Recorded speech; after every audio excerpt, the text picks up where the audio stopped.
அந்த சிறப்பான அடையாளங்களை எல்லாத்தையும் இந்த புலத்து மண்ணிலே நான் பேணி இருக்கிறேனா என்கின்றதை பார்க்க வேண்டும்.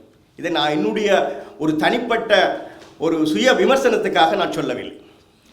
1991ஆம் ஆண்டு நான் இத்தாலியில் இருந்த பொழுது ஒரு பாடசாலையை அங்கே நிறுவினோம்.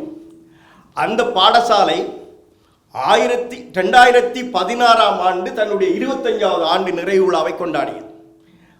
அப்பொழுது நான் இங்கே இருக்கின்றேன். அந்த அழைப்பை ஏற்று அங்கு போய் இத்தாலியிலே நான் அந்த 25வது ஆண்டு விழாவை பேசி போட்டு வந்தேன்.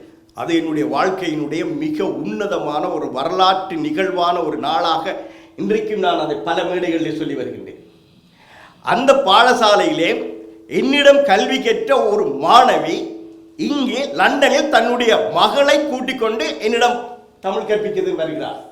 இந்த அடையாளம் எவ்வளவு தூரத்துக்கு மொழி வாரியாக காவி செல்லப்பட்டிருக்கிறது என்பதை நீங்கள் பார்க்க வேண்டும்.